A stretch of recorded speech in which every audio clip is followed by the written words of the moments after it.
All right. There are some applications for angular momentum that aren't obvious to everybody. So the problem that we'll talk about is an orbit. Now we'll start off simple with a circular orbit. Just to refresh your memory, L is equal to I omega. And what we have here is we've got a stationary object here. Let's call it the sun. And then you got the Earth rotating around the sun. Now this is going to be a point of confusion for some people, because if we start to talk about the moment of inertia of the Earth, some people in their heads go, the Earth is a sphere, and it is. And if we're talking about the Earth rotating in circles around its own axis every 24 hours, then we'd be thinking about a sphere moving around that object. But this is basically a little dot in space that's moving way around here. It's not spinning. I mean, it is spinning, but that's not the aspect of the motion we're looking at. We're looking at the fact that this thing is covering large amounts of distance going around the circle itself. So this right here is a point mass.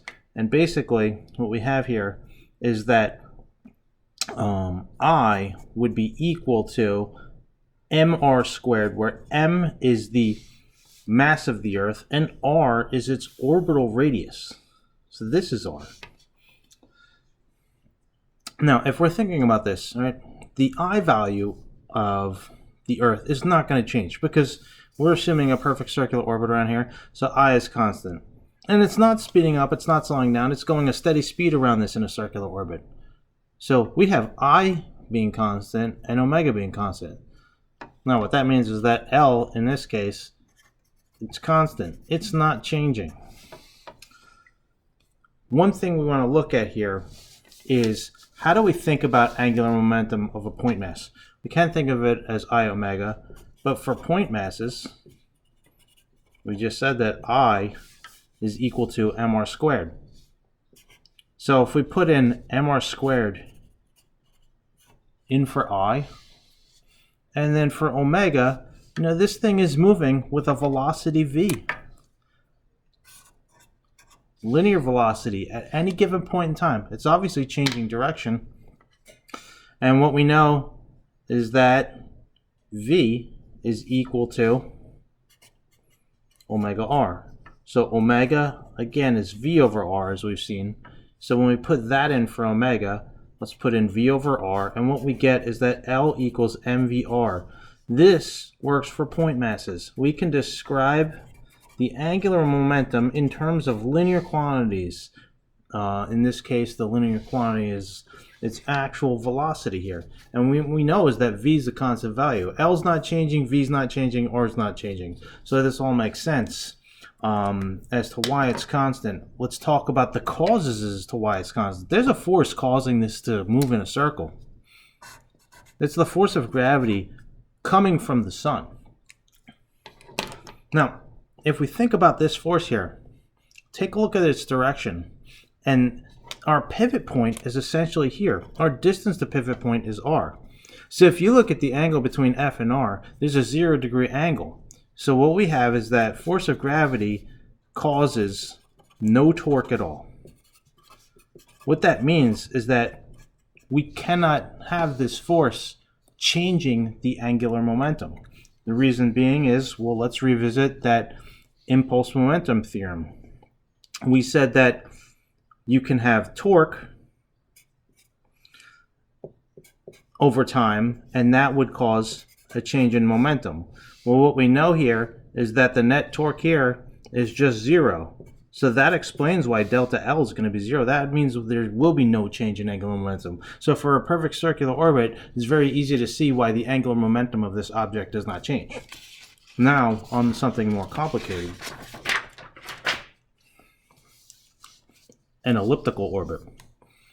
So if you have the sun here, and a lot of things that move in elliptical fashions are things like comets. We've seen elliptical orbits before, and we've seen it from an energy perspective. Elliptical orbit could look like this. This one's very drastic. And essentially, what we know is that, if we have a comet that's going like this, as it comes in, it's going to speed up. It's losing potential energy, gaining kinetic, and then as it moves away, it starts to slow down.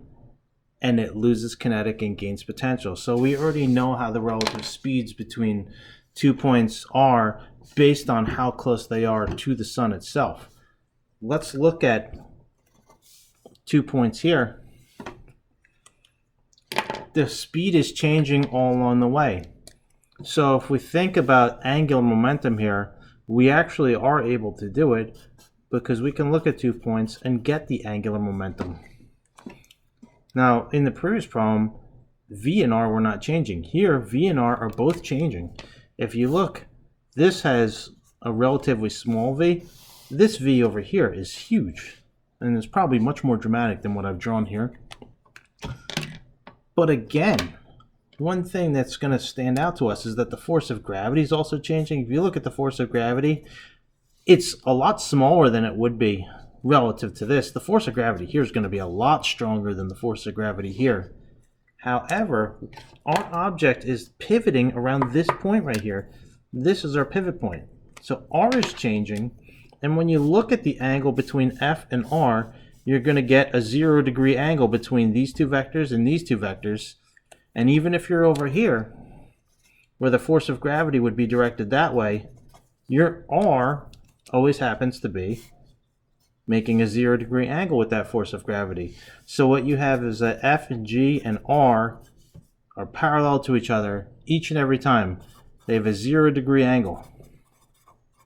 That means that torque from that force is 0, and that means in terms of the impulse momentum theorem, where angular impulse, which is torque times time, would cause change in angular momentum, we have no change in angular momentum here. So we can consider the angular momentum of this orbit constant, even though it's speeding up and slowing down, because what's happening is that the radius is changing as well. So this is as simple as going, let's compare 2 points. We'll call this point 1, we'll call this point 2. L1 has to equal L2. So M1, or let's just call it M because M's not going to change, V1 R1 is going to be equal to M V2 R2.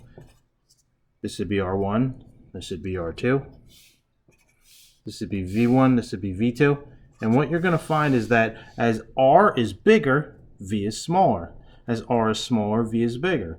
But the two values have to be equal to each other. Also, the mass would cancel out here. So it's pretty easy to get the speeds relative to each other, or calculate one speed if you know the other speed, just based off of where it is in the elliptical orbit itself.